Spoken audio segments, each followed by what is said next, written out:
Hola, hoy día estamos con Felipe y vamos a grabar la ayudantía de Quicksort. En este caso va a ser formato de cápsula porque el viernes es Viernes Santo, entonces no vamos a tener clases. Así que nada, esperamos que les pueda servir. En este caso vamos a ver Quicksort. Bueno, el algoritmo de Quicksort es uno muy utilizado, probablemente el que más, por su buen rendimiento. Y nada, bueno, vamos a hacer un poquito un repaso por encima y vamos a ver un par de ejercicios de pruebas anteriores, que yo creo que y esperamos que les sean de mucha utilidad. Bueno, este algoritmo ya lo vieron en clases, así que vamos a hacer un pequeño repaso por encima. Recordemos que Quicksort utiliza la estrategia de dividir para conquistar. Entonces, la gracia es que vamos a tomar una secuencia A, que es la que queremos tener ordenada, y dos enteros I y F. Recuerden que la llamada inicial va a ser desde 0 hasta n, es decir, el largo de nuestro arreglo, perdón, desde 0 hasta n-1, claro, porque estamos trabajando hasta en n-1, y este es como el inicial y el final. Entonces, lo que vamos a ir haciendo, vamos a hacer llamados recursivos, aquí ven, de arreglos cada vez más pequeños, de subarreglos. Y esto va a ser mediante el algoritmo de partition, que va a ser que justamente nos va a partir este quicksort en dos. Bien. Bueno, como ya les había comentado, realmente el héroe es partition, que es el que hace básicamente todo el trabajo. En resumen, partition lo que hace es que elige el pivote. En este caso tenemos un índice aleatorio entre I y F, que es donde trabaja. Y en este caso, el índice aleatorio puede ser cualquiera en realidad. Podemos tomar A sub I, podemos tomar A sub F. Muchas veces lo que se hace para mejorar el rendimiento es tomar una muestra de varios, por ejemplo, el A sub I, el A sub F y otro, y tomar la mediana entre ellos, que no necesariamente va a ser, en este caso, el A sub, el que sea que tomemos del medio, podría ser cualquiera. Entonces, esto nos permite un poco tomar algo más cercano al medio, cosa que cuando nos hagamos la partición sea lo más cercana a la mitad posible. Eso ya lo vamos a ver un poquito más adelante. Entonces, bueno, elegimos el pivote y en resumen lo que hace es colocar el pivote en su posición correcta en el arreglo ordenado y pone los elementos menores que él a su izquierda y los mayores que él a su derecha. Y esto se hace en esta parte de acá. Luego en la visualización yo creo que va a quedar bastante más claro con Felipe, así que por mientras vamos a continuar. En este caso, el resumen de Quicksort sería el siguiente. En primer lugar, elegimos un pivote para cada realización de partition. Movemos los elementos a cada lado del pivote, a un lado los mayores y al otro lado los menores. Y en este caso, la lista va a quedar separada en dos sublistas, una con los elementos a la izquierda del pivote y otra con los elementos a la derecha. Y esto justamente lo tenemos que repetir recursivamente en cada sublista mientras estas contengan más de un elemento. Cuando estas sublistas tengan menos de un elemento, es decir, estén vacías, la lista va a quedar ordenada justamente. Ya vamos a llegar hasta el fondo de todo. Bueno, en cuanto a complejidad algorítmica, nuestro mejor caso va a ser el caso en el que el pivote quede justamente en la mitad de nuestro subarreglo, es decir, que tenga tantos, o ojalá tantos como se pueda, mayores como menores que él dentro del propio subarreglo, mientras que el peor caso va a ser cuando se encuentre en un extremo, es decir, que los intercambios los tenga que hacer para todos los elementos del subarreglo. Bueno, ahora con Felipe veamos la visualización. En este caso, ustedes pueden visitar esta página, visualgo.net, que es bastante útil y la hemos recomendado siempre, pero como en este caso podemos, lo vamos a trabajar con Felipe. Ya, vamos a ver entonces una visualización de Quicksort. Vamos a partir por denominar qué es lo que es un pivote. La gracia del pivote es que queda en su posición ordenada después de que llamamos partition, ¿cierto? Hay dos formas de programar el partition. Una es ocupando memoria adicional y la otra versión, que es la que está en la presentación, es la que está in place y que se hace moviendo cosas dentro del mismo arreglo sin pedir memoria al programa. La forma más sencilla en realidad es viéndolo como que primero estamos básicamente instanciando dos subsecuencias, minúscula y mayúscula, y en cada una de ellas vamos a ir insertando los elementos del arreglo de acuerdo a si son mayores o menores al pivote. Entonces, en este caso, partimos por sacar un elemento aleatorio de A y lo vamos a llamar T. Después, en las subsecuencias, lo que vamos a hacer es ir metiendo los elementos de acuerdo si son menor que P o mayor que P. ¿Qué hacemos al final? Una simple concatenación. Llamamos la concatenación de M, P y M mayúscula. Y P va a estar en la posición ordenada, puesto que todos los elementos aquí en, perdón, todos los elementos en azul van a ser menores y todos los elementos aquí en este color rojizo van a ser mayores. Eso es lo que básicamente dice este pseudocódigo de acá. ¿Cuál es la versión in place? Bueno, esta cosa que ven acá que es bastante más fea. Y lo que quiere decir es básicamente lo mismo, pero tiene sutilezas que nos van a permitir como verlo, ver esto como si fuera esto. ¿Ok? ¿Cómo se hace? Bueno, partimos por mandar el pivote al final de la lista. Esto es para ordenarla, ¿ok? Entonces lo que vamos a estar haciendo aquí es si tenemos nuestro arreglo representado por esta línea, vamos a elegir un pivote y lo vamos a mandar al final. Eso es lo que dice este primer fragmento, ¿cierto? Después vamos a definir el índice J y el índice K. Ahora, J y K van a funcionar como barreras dentro de nuestro arreglo que van a delimitar los distintos elementos que vayamos ordenando a medida que vamos eligiendo los pivotes. Entonces, K va a ser básicamente el que va a estar, es el índice donde se está revisando. J va a separar los elementos mayores a P de los menores. Entonces, en cualquier momento de la ejecución, vamos a tener algo más o menos como esto. Nuestro J, que delimita los elementos mayores de los menores, y nuestro índice K, que va a ser el que está revisando actualmente, ¿cierto? De acuerdo a eso, tenemos dos casos. El caso uno es que estamos revisando un elemento que es menor a nuestro pivote. ¿Qué queremos hacer?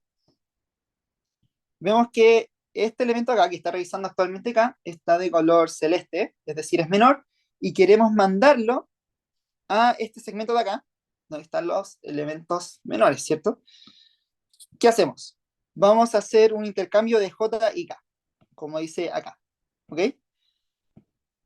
¿Qué va a hacer esto? Bueno, ahora J va a ser un elemento celeste y K va a ser un elemento morado.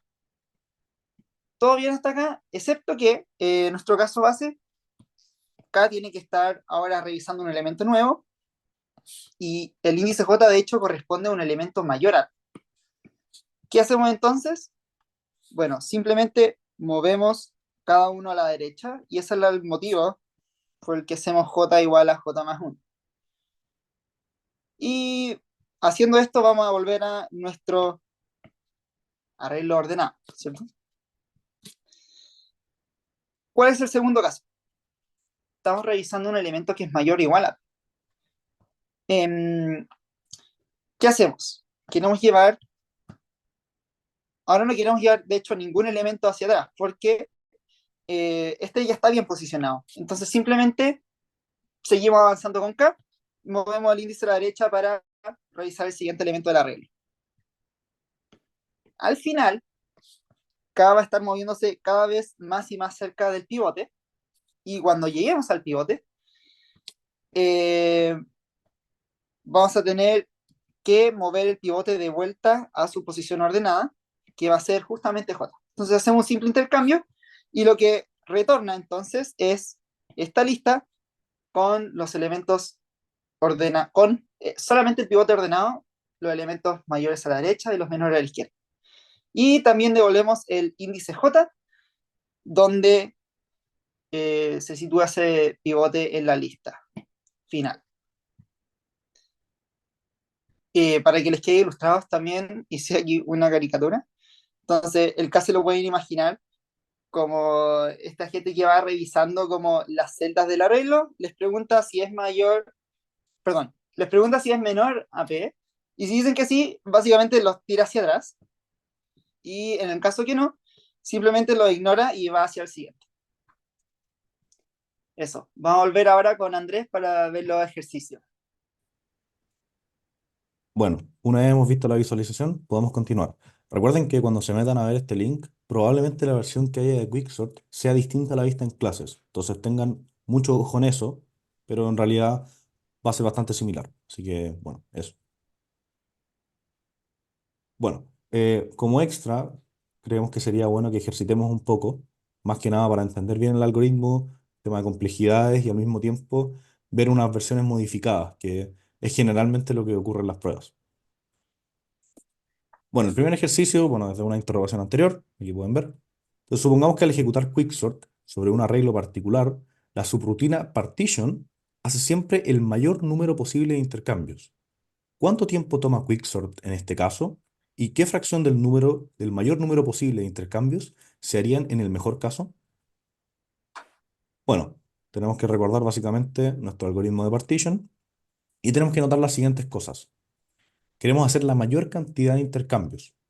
En este caso, vamos a ver que este de la línea 3, este intercambio de la línea 3 y este intercambio de la línea 9 ocurran siempre. Es decir, no hay nada que podamos hacer para que no ocurran. Sin embargo, este intercambio de acá depende, que está dentro del loop, depende de esta condición. O sea, es decir, solamente se hace este intercambio cuando este A de K es menor al pivote. Por lo tanto, si queremos hacer la mayor cantidad de intercambios posibles, lo que queremos es entrar siempre a este if para todos los elementos del loop. Por lo tanto, vamos a querer que nuestro pivote sea el mayor de todo el arreglo, que es lo que les había mencionado antes de que estuviera en un extremo. Por lo tanto, si tenemos un subarreglo de tamaño m, es decir, que f menos i es m, vamos a tener dos intercambios, que va a ser el 3 de la línea 3 y el de la línea 9, más m menos 1, que vamos a hacer acá, es decir, para cada elemento de este loop, o sea, de este for. Fíjense que es m menos 1 porque hacemos la cantidad de intercambios para todos los elementos, menos para el propio pivote, obviamente.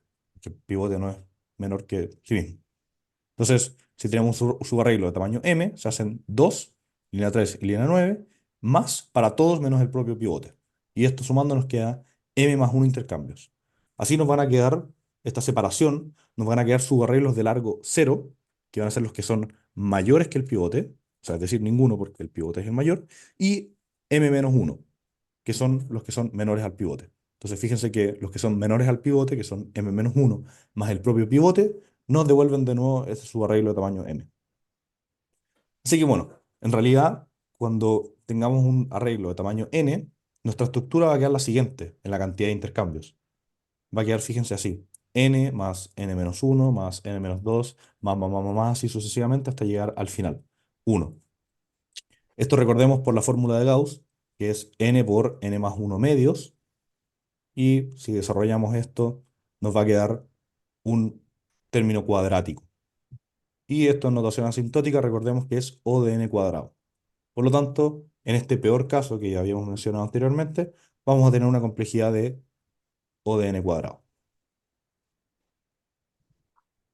Bien, al siguiente ejercicio. Y recordemos que esta segunda pregunta de qué fracción del mayor número posible de intercambios se harían en el mejor caso. En este caso habíamos comentado que el mejor caso ocurría cuando nuestro pivote se encontraba justamente en medio de este subarreglo. Es decir, que justamente teníamos la misma cantidad o lo más cercano a la misma cantidad de elementos mayores y de elementos menores a nuestro propio pivote. De esta forma hacíamos divisiones equitativas de, o sea, en el fondo, de la misma cantidad de nuestros subarreglos. Por lo tanto, ¿cuántos intercambios hacemos? La mitad, básicamente porque en este loop vamos a entrar la mitad de veces que habíamos mencionado anteriormente, entonces en realidad va a ser la mitad más 2. Eso. Vamos al siguiente ejercicio con Felipe. Ya. Para el siguiente ejercicio, vamos a ver una modificación de Quicksort. En este caso, vamos a estar haciendo Quicksort 3 y su principal diferencia con el algoritmo original es que ahora vamos a tener tres segmentos: los datos menores que el pivote, los datos iguales al pivote y los datos mayores.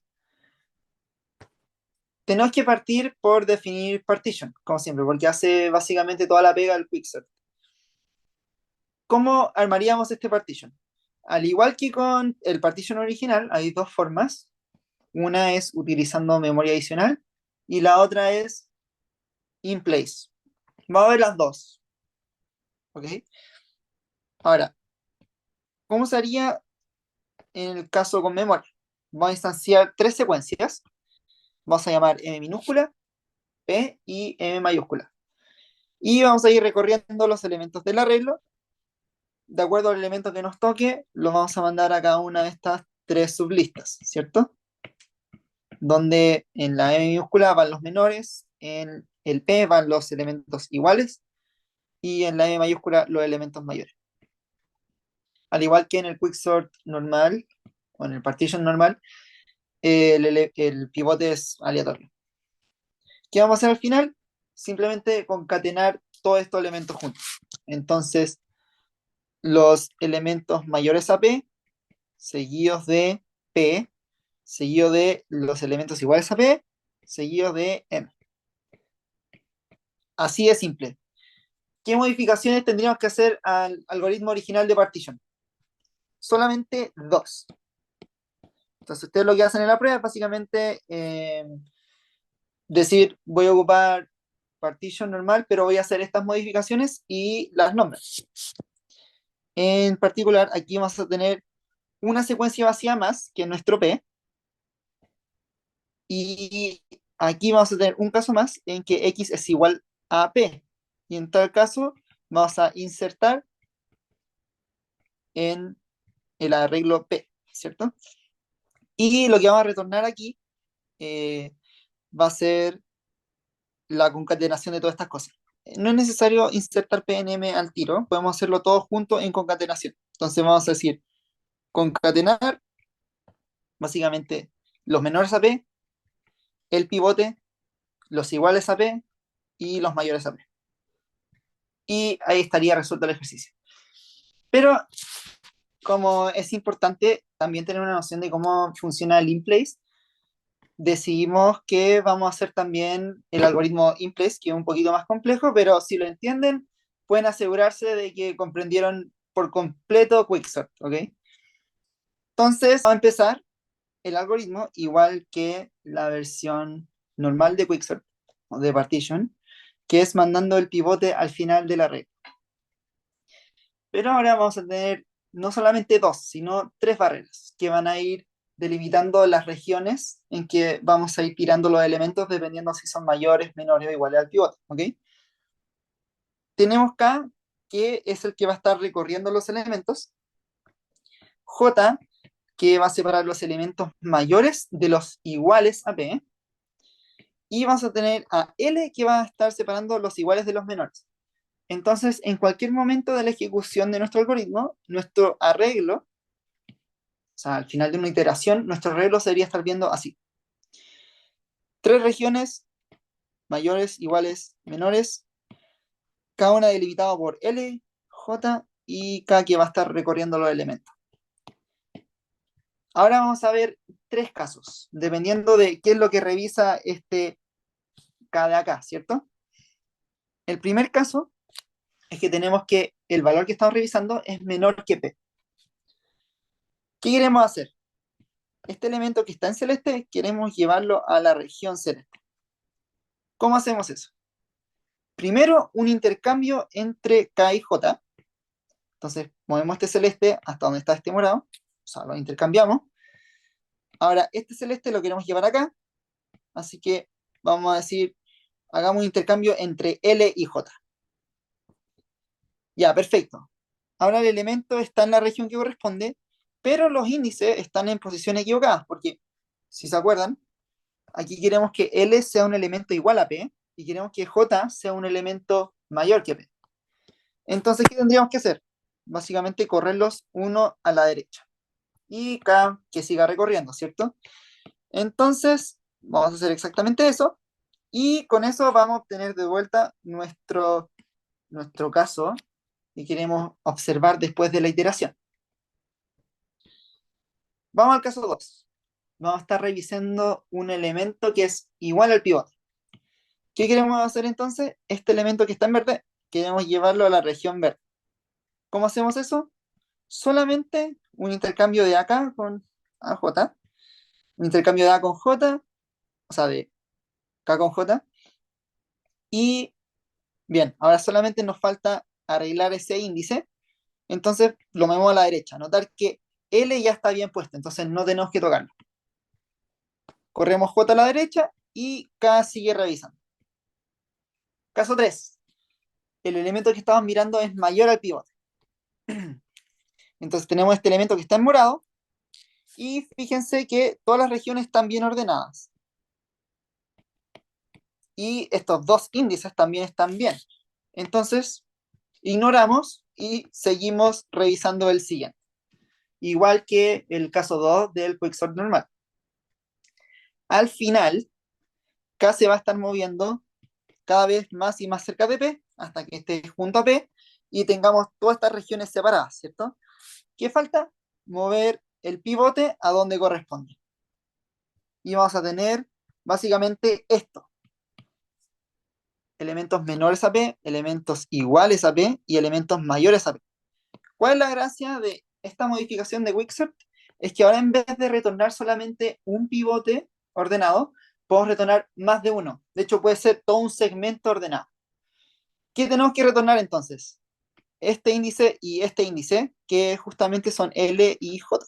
Entonces eso es lo que vamos a estar retornando en nuestro partition 3, que vamos a llamar, ¿ok? ¿Cómo se ve entonces? Partimos igual que el partition normal, asignamos un valor aleatorio entre I y F, después mandamos el pivote al final, instanciamos nuestras barreras, nuestras fronteras, y después tenemos, por cada vez que revisa acá, los tres casos, ¿cierto? El caso 1, que estamos revisando un elemento menor al pivote, ¿y qué hacíamos? Y nos devolvemos. Un intercambio de K con J, un intercambio de J con L, y mover L, J y K. Ok, intercambio J con K, eso está bien, J con L, y después aumento J y L. Notar que K de por sí siempre avanza, entonces no es necesario decirlo. Vamos al caso 2. Tenemos un elemento que es igual al pivote. ¿Qué hacíamos en ese caso? Ok, intercambio K con J y muevo J y sigo revisando. Nos devolvemos, intercambio K con J, perfecto, muevo J y K, que siempre se mueve, ¿cierto? Estamos haciendo un for. El caso 3, acuérdense que es solamente mover K. Eso es lo único que se hace. Y como lo hace por defecto, tampoco es necesario mencionar ese caso. Y hacemos luego eh, devolver el pivote a su posición ordenada y retornar esta vez L y J, porque eso es lo que delimita nuestro segmento. ¿Cómo se llamaría esto entonces en Quicksort 3, implementando esta versión de partition? Casi igual, solamente que en vez de tener un pivote, vamos a tener P1 y P2, que van a ser nuestros como límites del segmento que vamos a ordenar. Y vamos a llamar Quicksort hasta un elemento antes de ese segmento y Quicksort un elemento después de ese segmento hasta el final. Y ese sería el ejercicio. Ahora vamos a ir a una parte B, que vamos a estar haciendo Quicksort. ¿Qué tiene esta modificación de Quicksort ahora? Vamos a tener PQ Partition, que va a utilizar esta vez dos pivotes, P y Q, con P menor a Q, y vamos a dividir el arreglo en 5 partes. Los elementos menores que P, los elementos entre P y Q, y los elementos mayores que Q. ¿Cómo se ve la pauta de esto?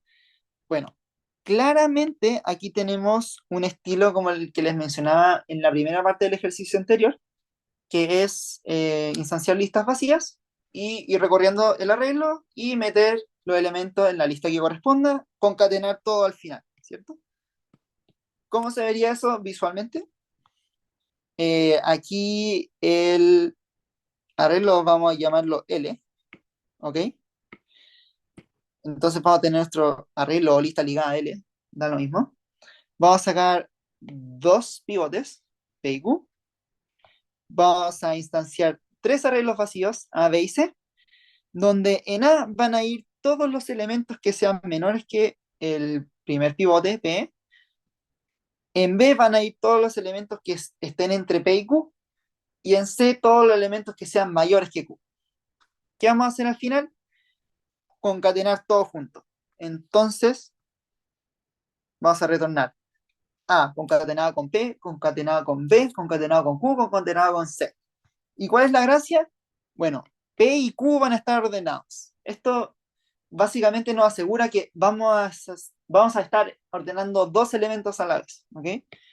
En el Quicksort 3 que vimos delante, a veces podría ser uno, si es que no tengo la suerte de que tenga elementos repetidos. En ese caso, este podría ser un mejor algoritmo, si es que tengo una lista, por ejemplo, sin tantos elementos repetidos o sin ningún elemento repetido. ¿Cómo se llamaría en Quicksort? Ahora, notemos que no estamos dividiendo el arreglo en dos, sino en tres. O sea que vamos a estar haciendo tres llamadas a Quicksort. Una llamada a Quicksort aquí y otra aquí. Y eso es precisamente lo que vamos a mostrar acá. El Quicksort ahora, con PQ Partition, vemos que nos retorna los dos pivotes, o sea, los dos índices ordenados, y vamos a llamar Quicksort desde el inicio hasta antes del primer pivote. Después vamos a llamar Quicksort entre los dos pivotes, y finalmente un Quicksort entre justo después del segundo pivote hasta el final del arreglo. Y esa va a ser nuestra llamada recursiva. Ahora, tres llamadas en vez de solamente dos. Aquí les dejo la caricatura. Bien, entonces eso fue nuestra ayudantía de Quicksort. Esperamos que les haya sido de mucha ayuda y que, bueno, si tienen cualquier duda, principalmente usen issues de GitHub, como ya se usan para las tareas. Si no, cualquier cosa pueden mandarnos un mail aquí a felipe.jara.c. Esto fíjense que es una arroba, está medio raro, pero es una arroba, uc.cl. Y aquí Andrés Moraga m@uc.cl. Y bueno, esperamos que les haya sido de mucha ayuda y que les haya ido bien en la tarea. Suscríbanse al canal, sí o sí. Eso, mucho éxito. Chao.